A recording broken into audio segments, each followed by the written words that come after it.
guys, welcome back to the CCA Corner. I am, of course, here with Badmouth. Hey, it's Badmouth. Huge thank you to everyone who sent us feedback, suggestions, ideas. We're gonna try to work out the kinks as we go. Thanks for listening to the previous episode. We're listening to all the feedback that we get, and we're trying to figure out how to make it work. But this is all super, super new to us. But thanks for all your support. We're gonna keep on keeping on and keep on getting everybody together and doing this. And we're going to be returning to our surviving the 90 days, and but we're going to need to push that. We're calling audible. We're going to push that to the next episode because management's street observations are running rampant right now. We got headhunters just trying to catch us doing something wrong or push us to do something wrong. So we got to address that right now. Right. If you're not aware of the safety blitzes that have been going on, there's been a recent push from upper management to take managers that are not in direct management positions in an office and sending them out to observe carriers on the street covertly. There's a bunch of carriers who've been placed on emergency placement for minor itty-bitty safety infractions that should have just been a work discussion if it was your supervisor. I've heard that they do this every year, but this is the first year that I've seen that. And I've been with the post office for 4 years. So we decided we're gonna touch on it on the CCA Corner just to get a little bit of education going about it and make sure that we're all prepared should that situation happen to you. Yeah, because like they're going after everybody. I know, and I've talked to my steward, and like he's a steward for 3 different stations, and he's had some people pulled off the clock. And but I guarantee you that they're looking at CCAs because we are the easiest. We're the most low hanging fruit right there. If you're in your 90s, you got to be on your shit about this. If you're anyone, you need to be on your shit about this. So the things they're looking for is they're going to be looking for unattended running vehicles. They're going to be looking at whether you're wearing a seatbelt or a shoulder strap through an intersection. That's a big one that they've been pushing down here. Distracted driving. Do you got your headset in? Cell phone use, headphones, fingering the mail while driving, unauthorized deviations, excessive vehicle movement. Like multiple passes at the mail. Whether you're carrying your bag with your dog spray on it, if you're doing hops and you don't have your dog spray with you, if you're in the proper uniform with your shoes and shit, and if you're locking your vehicle with your parking brake on and curbing your wheels, all that stuff that we're going to make sure we do right as we come into work, so we don't actually have to worry about this stuff, but we need to let you know what they're trying to catch you doing right now. Right. And Corey's kind of been covering all of this, how to fight it from a steward's perspective. But we're not stewards here. Well, I am, but we're CCAs. This is the CCA Corner. So what we want to do is talk about how this affects you as a CCA. We want to teach you to build your proper street procedures and ensure that you're educated and you're aware. Because we want to build good habits from the start so that you don't get caught with your pants down. Yeah. So again, like getting good habits from the start, like Mallory was saying, if you got muscle memory in all the procedures that you do, it's just like learning an instrument. It's just like anything else. That muscle memory is like playing video games. Once you get that down, you got it down, and you don't even have to worry when safety's out on these blitzes. So we're going to focus on how to get that from the start. We're going to get into the M41, which is our manual. That's a manual that we have as carriers. And we're going to talk about how to do your job safely by the book, which that's what you're paid to do, and how you can respond to the people who are following you, whose job it is to catch you doing something you're not supposed to be doing. Their job isn't necessarily safety, even though that's in the description. Their job is to catch you fucking up so they can justify their job. Right. Your job is to be safe.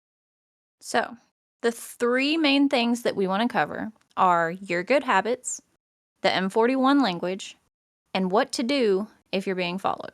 So right now we're gonna end up getting into some nitty-gritty M41 stuff. We're going to try not to make it boring because it's handbooks and manuals. But ultimately, this is what you need to know. This is the proper procedure. And yeah, it's boring, but it is what it is. So we're going to try our best not to make it suck.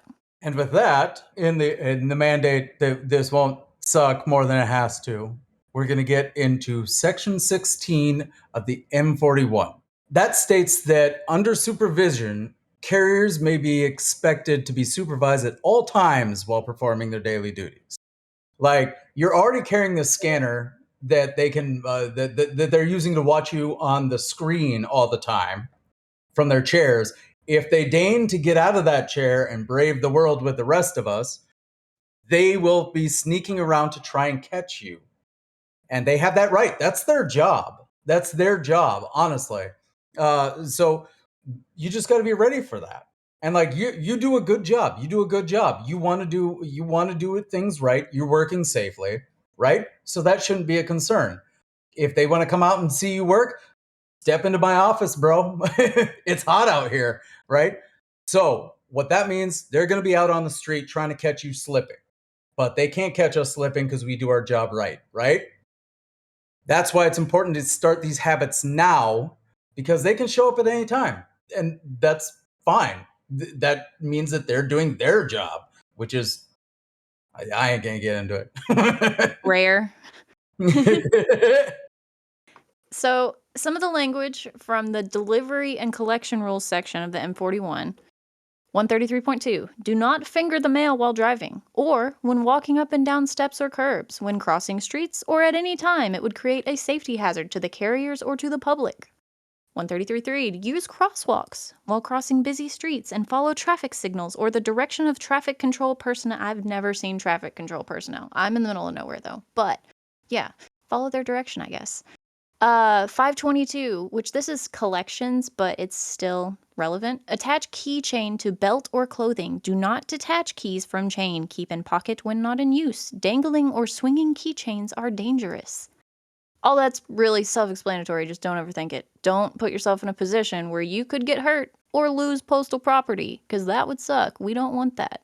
From the section regarding your vehicle operations, now we're going to move into vehicles. Like Mallory was saying, it's don't overthink it. Look both ways before crossing the street. From vehicle operations, 811.11. Be sure you're qualified to drive the vehicle assigned to you. Maintain a valid state driver's license. That should be obvious. You got this. You got this. This is all easy. 812.2. Observe all traffic regulations prescribed by law. Rules applying to the public also apply to operators of postal vehicles. You can get pulled over as a carrier. You can get pulled over in a mail truck, and I bet it's really embarrassing. Yeah. Just because you're a federal employee doesn't make you a federale. You can't just turn on your hazards and get away with anything, all right? You can't park on the sidewalk. You can't. You have to drive it like you're driving your own vehicle, which you need to be ready to get pulled over, all right? Like, if you're acting crazy. Postal employees can still get pulled over, man. Again, you're a federal employee, not a federale. 812.3. Seatbelts must be worn at all times when the vehicle is in motion. The exception is the long life vehicles, your LLVs. In instances when the shoulder belt prevents the driver from reaching to provide delivery or collection from curbside mailboxes, only the shoulder belt may be unfastened. A lap belt must remain fastened at all times when the vehicle is in motion. Now, this one, I've gotten in trouble for this one with the shoulder strap thing. I had my lap belt on, but I was not wearing my shoulder strap, and I went through an intersection in a small residential area. It wasn't busy. I was doing curbside, and safety inspector told me that I was supposed to have my lap belt on to go through that intersection, right? I talked to a safety instructor. He said it's only for curbside. Can that be removed? And it has to be box to box. If you're going from one park point to the next, shoulder strap all the time. Just always put your shoulder strap on. Better safe than sorry. Simple as safe. If you are not going box to box, just have your shoulder strap on. It's annoying, but it's also like, you're paid to work safely, bro. Just put your seatbelt on. Okay? And an addendum. If you're gonna take your seatbelt off, to reach to a box because you can't reach it, you need to turn the vehicle off completely. If you have to dismount from your seat to reach something, turn the vehicle off. Just do it. I do that regularly on my route because I have mailboxes are a little bit further from the curb. I'm only 5'8". I'm short, so I curb my wheels, put it in park, turn off the ignition, undo my seatbelt, reach out, drop the mail in, sit back down, seatbelt, start the vehicle. Parking brake. All right. Next point. 812.2. Don't finger the mail while driving or hold the mail in your hands while the vehicle is in motion. That is a big no-no. What you're supposed to be keeping your hands at 10 and 2, right? That's how you're supposed to drive. When you're driving, hands at 10 and 2. You're supposed to use your mirrors to check for pedestrians ahead, in back, and on both sides before placing the vehicle in motion. So check all your mirrors just like you're driving normal.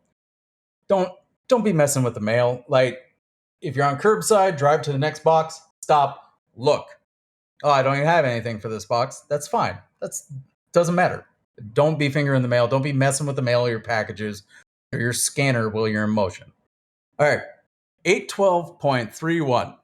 When traveling to and from the route, when moving between park and relay points, and when entering or crossing intersecting roadways, all external vehicle doors must be closed.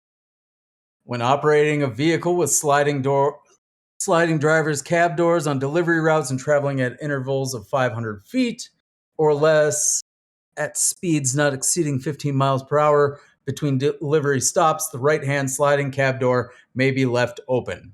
Okay, so I have talked to safety inspectors and safety drivers on this. When in doubt, just close the damn door. Like, I'm down here in Texas, it's hot as hell. Close that door, leave the window open. What I was just instructed in talking to safety a couple days ago was if you're going to box, you can leave the door open, but if you have to drive around a garbage can or drive around a parked car, you have to have that door closed. So now, out of habit, I just close the door every damn time. Now I have that in my muscle memory. It's never going to be an issue. I never have to consciously decide whether or not to close my door because, dude, it's not worth getting walked off the clock. It's not worth fucking weird shit happening and getting hurt. Just when in doubt, do the safest thing you can. Be above reproach. That's the whole thing here. Because if they try and get you on some safety nonsense and it's some contrived thing just to trip you up, you can just point out all the different things that you are doing to be above and beyond what is required of you from a safety standpoint, and that goes a long way. So just when in doubt, do the safest thing you can think of. Don't drive with the damn door open, even when you technically can at some points. I would advise against it because it's just we're creating good habits and we're not giving them any ammunition they can come after us with, because you don't need to be looking through the M41 to try and prove to them that you're allowed to do something. Your steward will get your ass back to work, but is that worth it? Yeah. And I'll admit, we're talking about building these good habits. It took me a long time to break the bad habits that I had made because I just didn't give a shit and did whatever. At one point, my postmaster and supervisor were driving through town and caught me going across a street with the door open. And I got stopped and I got bitched at. And it took me a long time to break that habit. It really did. It's a lot of conscious thinking to break a habit that you've ingrained into yourself. So you need to make these good habits now. Okay, so moving on from that, we're going to keep going. Section 821. Always keep the rear door and or tailgate of the vehicle locked, except when loading and unloading the vehicle. On an LLV, they're going to lock by themselves, but, just keep all your stuff locked up. 822, whenever the driver leaves the vehicle must be parked. To park the vehicle, A, apply the foot brake and place automatic transmissions in the park position. Place manual transmissions in gear. B, turn the vehicle's front wheels towards the curb if you are on a flat surface or when the vehicle is facing downhill. If the vehicle is parked facing uphill, turn the front wheels away from the curb. If you don't know which way you should curb your wheels, you should really try to get that in your head. You need to curb it towards it. Think about it. If the vehicle were to start rolling, from where you're parked, whether it's uphill, downhill, flat surface, if it's going to start rolling, how's it going to roll? And there's going to be situations where there's not going to be any perfect way as well. Like Mal was saying, you got to use your best judgment. Think about where would it roll. I'm delivering to businesses. There's some areas where it's like, okay, do I want, if my vehicle rolls, because there's no curb. If my vehicle rolls, is it going to hit a parked car, a telephone post, or oncoming traffic? So I got to prioritize which one of those would it be best for my vehicle to roll into. So like you got to use your best judgment in some of these cases where it doesn't make any sense. If you got a ditch on the side of the road or oncoming traffic, you're not curbing your wheels, but you're aiming the vehicle into the ditch if your vehicle rolls. So after that, set the hand parking/emergency brake, step C. D, turn off the engine and remove the key. E, lock any sliding doors between the truck body and cab. F, lock the doors if you will be out of direct sight of the vehicle. This one's kind of iffy. If you're in the way that I see it, if I'm not in spitting distance of the vehicle, I'm going to shut and lock the doors. Like if I can't make it to the vehicle, if some kid jumps into my cab and starts rifling through my mail, then I'm going to shut and lock the door. That's how I see it. Your instructors might say something different. Your postmaster and supervisor might say something different, but I always see it, if I can't get there in a couple seconds, then I'm going to shut and lock the door. A few people sent feedback from when they were in training that a lot of instructors across the country have a saying, curb it, park it, break it, take it. And that makes me think of buy it, move it, pick it.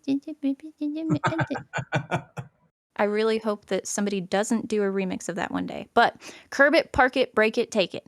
I think that's a great little saying to keep in mind, especially when you're trying to make these habits. If you can like put that on a little sticky note and put it on your dash or something, or whatever you got to do, you know.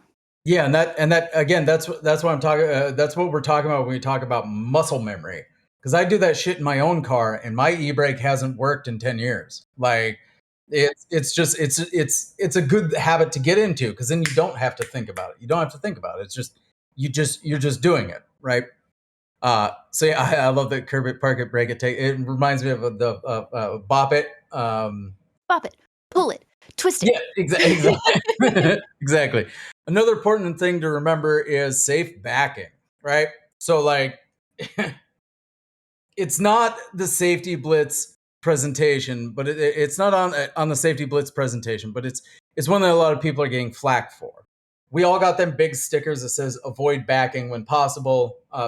Whatever, just we don't have backup alarms, which to me is a huge oversight. We have the largest non-military fleet in North America to not have backup alarms, but that's Well, a you different also got break. to think that they had to hardwire these vehicles specifically to get these new GPS trackers in them.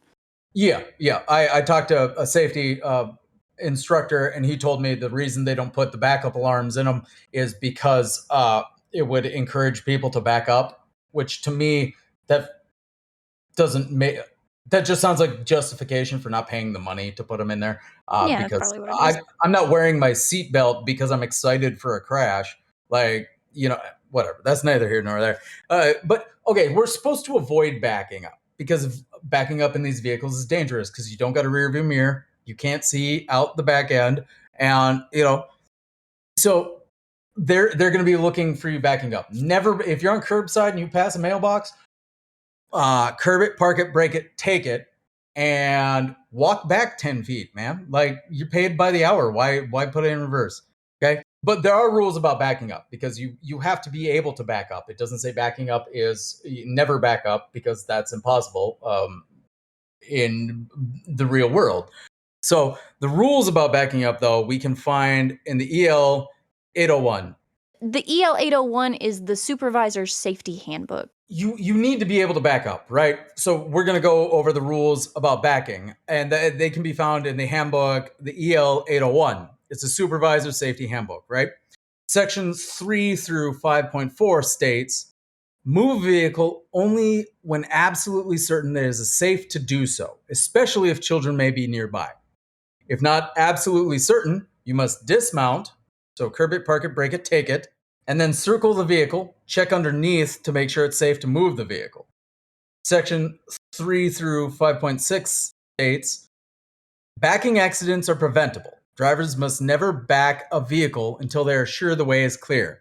If necessary, they should get out of the vehicle and check behind before backing.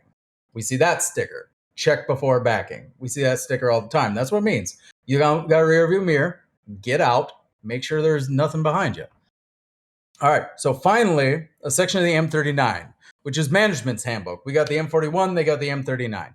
134.13, conservation of energy is most important, and street supervision must also be directed to achieve this objective, right? So they're going to be looking at conservation of energy and efficiency and shit like that. But honestly, safety overrides that, and it overrides any conservation of energy. That's why I'm telling you right now. Back to the language.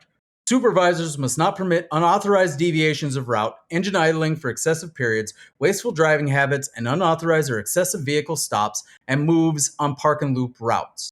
That's the language. Again, back to what I was saying, safety overrides all of that. If you got to drive to the end of the block to get to the cul-de-sac to make a proper U-turn rather than doing a 3-point turn in someone's driveway when there's kids around, do that.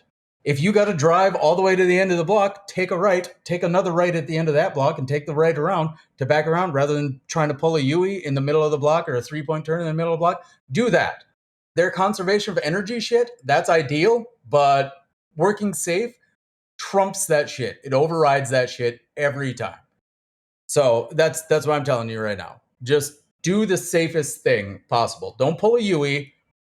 Go around the block a couple times until you're heading in the right direction. That's the safe way to work. Okay. Safety is first. Safety is first. Management will talk about safety is first, but our safety is our responsibility. That's why we're talking about this shit. Safety is first with us. We keep us safe. Management will talk about it and then try and gripe about other things. We're going to let them gripe because all they do is talk. So we're keeping us safe though. Okay, so we only pulled this because this is where management's getting some of the other things they're looking for in these safety blitzes, because they're air quotes safety blitzes, but they're also looking for other stuff, right? So you're on your route and you've just done 3 parking loops. And as you move between parking loops, you notice this black vehicle park at the end of your parking loop and just sit there. And they're just watching you. And you can tell they're watching you. You noticed them 2 parking loops ago. What the hell? So what are you going to do if you're being followed? The M41 gives us specific instructions.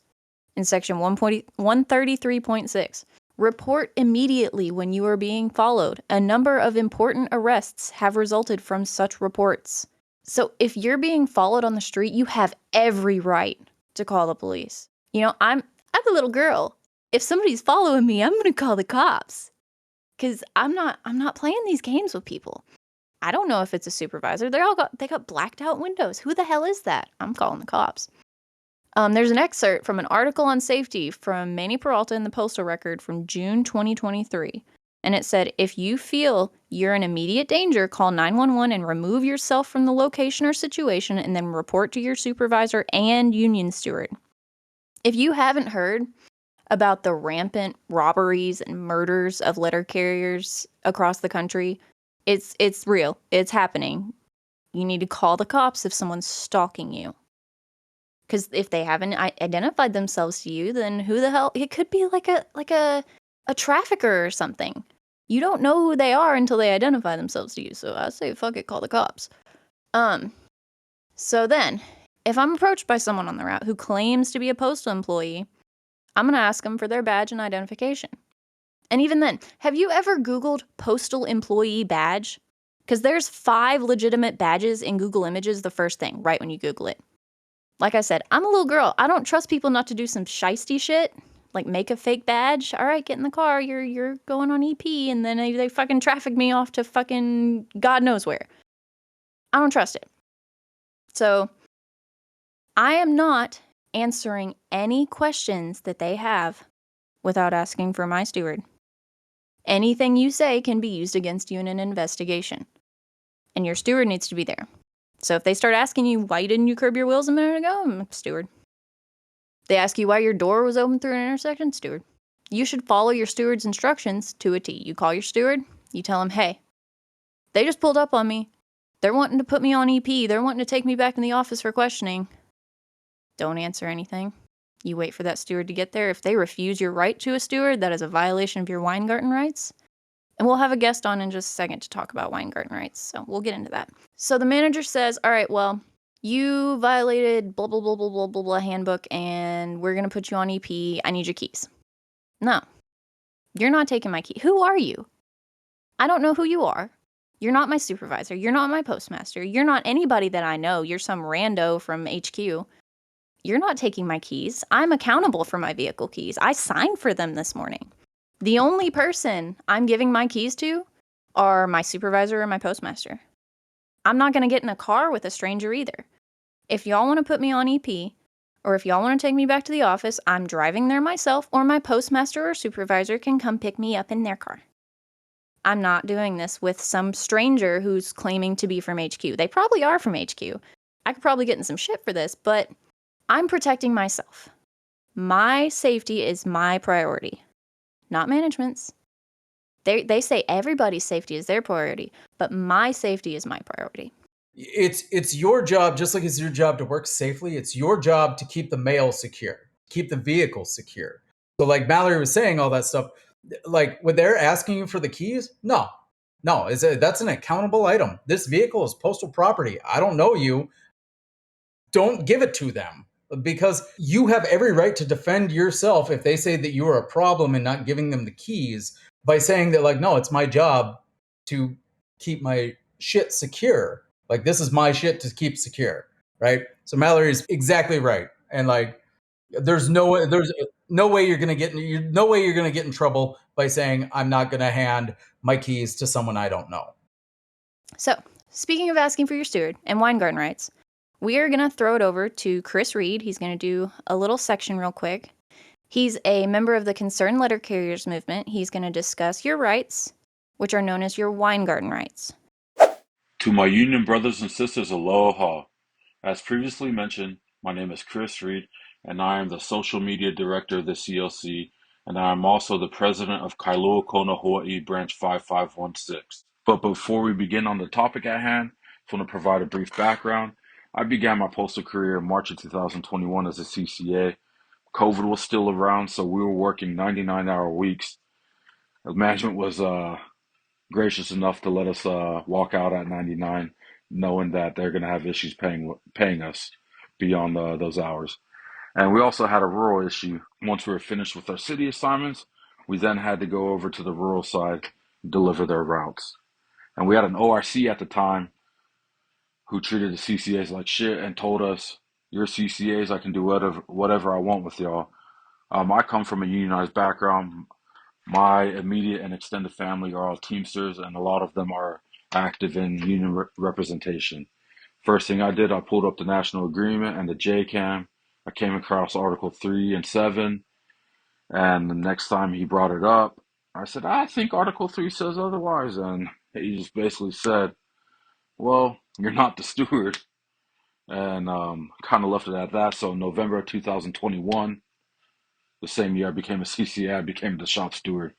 And then I was able to become the formal Step A representative in August of 2022. Then I became the branch president in April of 2023.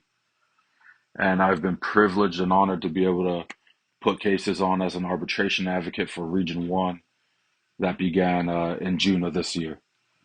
And so that's a little bit of background on me, but for those listening, majority of y'all are probably CCAs, hence the episode title CCA Corner.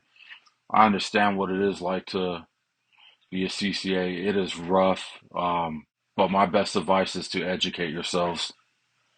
Attend the meetings as much as possible, but if that doesn't suffice, open up the national agreement, open up the JCAM, read it, and get that knowledge for yourself so that you know your rights. I was asked to come on the podcast to speak about our Weingarten. Under federal labor law and what is known as the Weingarten Rule, it gives each employee the right to representation during any investigatory interview which he or she reasonably believes may lead to discipline. This came about in a U.S. Supreme Court ruling in 1975. You can find the Weingarten Rights provisions in Article 17 of our JCAM, specifically beginning on 17-6. It is also, though, covered under Article 5 via the National Labor Relations Act.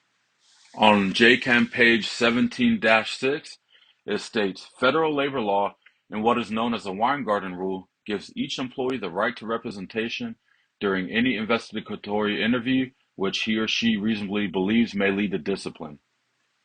The Weingarten Rule does not apply to other types of meetings, such as discussions. Article 16.2 provides that for minor offenses by an employee, discussions shall be held in private between the employee and the supervisor. Such discussions are not discipline and are not grievable, so an employee does not have Weingarten representation rights during an official discussion, and there's a C-Doc attached there, which is C03769 by National Arbitrator Aaron. Employees also do not have the right to union representation during fitness for duty physical examinations. The Weingarten Rule applies only when the meeting is an investigatory interview, when management is searching for facts and trying to determine the employee's guilt or decide whether or not to impose discipline. The rule does not apply when management calls in a carrier for the purpose of issuing disciplinary action. Example, handing the carrier a letter of warning. An employee has Weingarten representation rights only where he or she reasonably believes that discipline could result from the investigatory interview. Whether or not an employee's belief is reasonable depends on the circumstances of each case. Some cases are obvious, such as when a supervisor asks an employee whether he discarded deliverable mail. The steward cannot exercise Weingarten rights on the employee's behalf, and unlike Miranda rights, which apply in criminal matters, the employer is not required to inform the employee of the Weingarten right to representation. Employees also have the right under Weingarten to a pre-interview consultation with a steward. Federal courts have extended this right to pre-meeting consultations to cover inspection service interrogations. In a Weingarten interview, the employees have a right to a steward's assistance, not just a silent presence. The employer would violate the employee's Weingarten rights if it refused to allow the representative to speak or tried to restrict the steward to the role of a passive observer. Although ELM 665.3 requires all postal employees to cooperate with postal investigations, the carrier still has the right under Weingarten to have a steward present before answering questions in this situation. The carrier may respond that he or she will answer questions once a steward is provided. So basically, the Weingarten Rule applies when there's an investigatory interview, such as an II or PDI, a pre-disciplinary interview, or when the employee, reasonably believes that discipline can result from an interview. And I have to say that for everyone to understand this, that the interview may not be behind closed doors. You may not realize you're being interviewed. That could lead to discipline. They may come up to you while you're casing your mail or while you're loading your vehicle and say, hey, I noticed yesterday you had 10 minutes of stationary time. Could you please explain that? That is an investigatory interview, whether or not it's on the workroom floor. And at that point, you should invoke your Weingarten rights, which you would say the following. If this discussion could in any way lead to my being disciplined or terminated or affect my personal working conditions, I respectfully request that my union representative, officer, or steward be present at this meeting. Without my union representation present, I respectfully choose not to answer any questions or participate in this discussion. Right then and there, when you state that, you have invoked your Weingarten rights. And management must do the following, and this can be found on nlrb.gov, which states when an employer requests a representative during an investigatory interview, an employer may lawfully take one of three courses of action. 1. The employer may grant the employee's request and delay the interview until a representative is available. 2. The employer may deny the request and immediately end the interview. Or 3, the employer may allow the employee to choose whether to proceed with the meeting without a representative or to end the interview. If the employer denies the request and continues to ask questions, this could constitute an unfair labor practice. Also, it is an unfair labor practice for an employer to discipline an employee for refusing to answer questions without their union representative present. I will work with Mallory and Cole Billups to get these links up on the website. But to reiterate what I just went over with everyone, anytime management asks you a question, if you reasonably believe that discipline could result from it, you need to invoke your Weingarten rights and ask for representation. It don't matter if management asks this question on the workroom floor or behind closed doors in their office or out on the street when you're delivering mail or in the parking lot when you're loading parcels in your LLV. You should request representation. You have that right. And that right, that Weingarten right, is not just afforded to you through our collective bargaining agreement, but is afforded to you under federal labor law. As previously mentioned from the JCAM, employees also have the right under Weingarten to a pre-interview consultation with the steward. We as carriers should be taking advantage of that pre-interview consultation. One, it allows us to tell the steward what happened, what may have led to this investigatory interview. And it also allows the steward to let us know what may or may not be asked. Stewards most likely have sat in multiple investigatory interviews, and some probably concerning same issues, if especially if it's attendance or things like that. So they have experience in navigating these interviews, and they can assist us as carriers in understanding the process. And maybe one of us is hot, and the steward tells us, whatever you're going to say is going to be recorded, so keep calm and just answer truthfully. It helps the steward and the potential grievant to be best prepared. And to further touch on that, there's a MDoc, which is a USPS policy letter, which is MDoc 01667, which discusses the Weingarten card and discusses under the Weingarten rules. One thing management's required to do under this rule is the supervisor must tell the employee and steward the purpose and subject of the meeting before the meeting begins. For me as a steward, when I represent my branch membership, or if I'm doing outside representation on a discipline thing, the first thing I'll ask is, "Oh, why am I here? What may have the employee done wrong to lead to this interview?" And then you have managers that don't want to be cooperative, so they'll just say, "Oh, you'll find out when the meeting begins." Then I'll just say, "Good, let's get the meeting started then," because right then and there, I'm gonna have a leg over them because they violated the carrier's Weingarten rights. They didn't just violate the grievance rights; they also violated the union's rights to properly represent the carrier. So that is something good to know as well. We should always, prior to the investigatory interview, whether we're the steward or we are a letter carrier on the workroom floor, we should be asking, well, why do we have to? What's the purpose of this interview? What may have I done wrong for this interview to take place? And put them on notice. So that's another good thing, tool to use. To close out the portion on the Weingarten rights, anytime you're asked a question that you may reasonably believe could lead to discipline, invoke your right to representation. Invoke your Weingarten rights. We have these rights for a reason.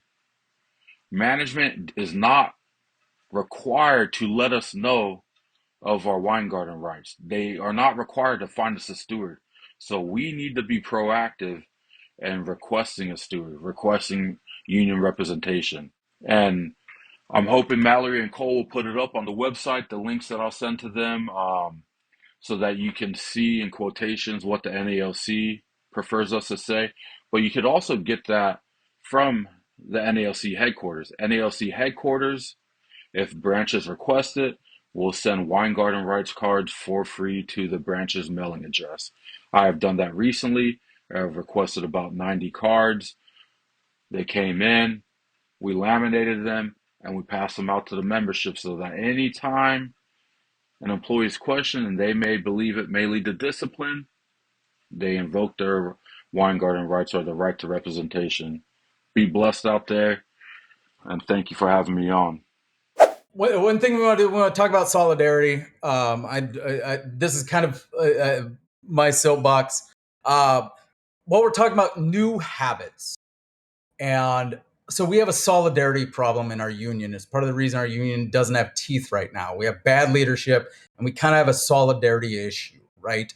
That's why we're doing the CCA Corner. We're trying to get all the folk at the bottom organized to make our union better.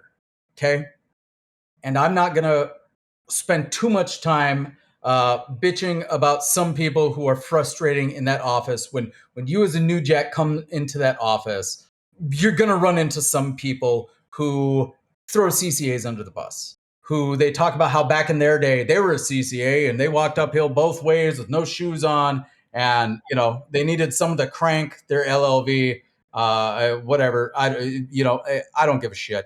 You hear that stuff all the time. I hear that stuff from people who are 5 years younger than me. It's nonsense. Like, that's frustrating, right? What I want to talk to you about, because you, my friend, are new in this. You're getting involved in this. You're trying to get involved in a union stuff. I'm trying to tell you, don't turn into one of those guys. Don't turn into one of those ding dongs, right? Don't be. I met a guy. He talks shit on CCAs nonstop. I found out he's not been a regular for even a year at this point. That's so frustrating. Just don't be one of those guys. Don't be a dick. Be a dude. Okay. Like, look out for your fellow CCAs. I know most of you already are. When you get out of the trenches of being a CCA, look out for your CCAs, man. Like, the world will only get better. Our union will only get better. Things will only get better if we are leaving them better than when we found them. Okay? Like, if shit sucks for you now, do your best to make sure it doesn't suck for the next CCA who comes in behind you, right? I've had some people ask me, like, how long I plan on doing this shit. Motherfucker, I don't want to have to be doing this shit. There shouldn't be a CCA position, but there is. So we are going to try and make that better for people until this position. Mallory, like we talked about, like, we want to work ourselves out of a job with this shit. Like, Yeah. Like, if the NALC one day is like, all right, we're finally gonna get rid of the CCA position like we've been promising for God knows how long, like, hell yeah. That's the goal. We don't want to have to do this podcast because we want people to enter into this job as a career employee and be prepared, like, understand. Like, maybe one day we turn it into, like, new carriers or something. I don't know what we'll do. But, like, with the CCAs, it's such a non-forgiving and shitty position, like, non-benefits and bottom of the totem pole. Like, CCAs get boned, bro. And yeah. yeah. So don't be like, how important it is to you when you have a carrier in your office looks out for you. Be that when you're done being a CCA. Solidarity starts now. We have all these like, Amazon's on strike right now. Starbucks is on strike. Tomorrow is my day off. I'm going to go to Amazon, or I'm going to go to Amazon Sunday to talk to CCAs there about the Vote No campaign. And then I'm going to Starbucks to talk to those cats and join their picket line, because solidarity is a rising tide lifts all ships, man. Some of the shit I've been hearing is people talking about, before we know it, Walmart greeters will be asking for a living wage. You know what? Fuck that guy. Who gives a shit about that guy? Everyone should be making a living wage. Like, don't fall into this trap where you shit on other crafts, or you shit on new kids coming in, or you shit on someone else saying that you had it bad, so they should have it bad, and you deserve more because they don't deserve enough, or they don't deserve anything. That's bullshit. We're going to nip that in the bud right now. We're going to learn good solidarity habits, and we are going to take care of each other. Do you remember back when cable TV was a thing? There were these commercials where there would be like a kid or something, and something bad would happen, and then somebody would come and help them, and then at the end it would say kindness, pass it on. That's the shit we need to be doing. We need to Yes. be lifting each other up instead of tearing each other down, because life's already so damn hard. Y'all got taxes and bills and family problems, all these worries and health and all this. Like, we don't need more shit on top of the shit that life already hands us. Just be nice to each other, man. Yeah, Like, and fuck's sake. And that being said, like, if y'all ever have like some shit happen, and I've told this to the people on the Fermate Arbitration Discord as well, like, you need to lean on your people. If anybody ever needs to lean on me, I'm happy to lend an ear and listen to you, you know? Like, life sucks and we need our support networks. Build your support networks. Find your people. Be there for each other. Stop being shitty, man.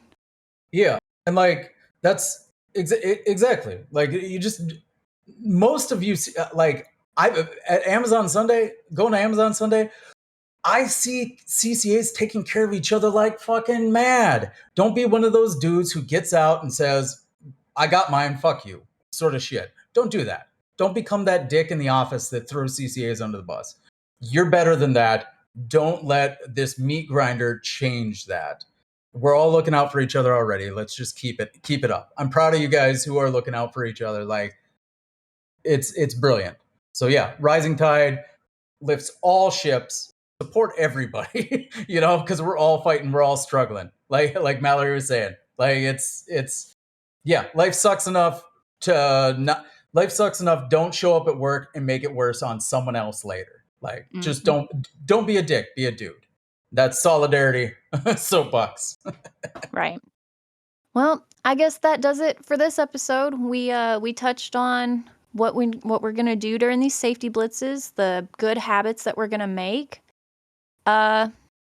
You can contact us if you want to on fermatearbitration.com/contact.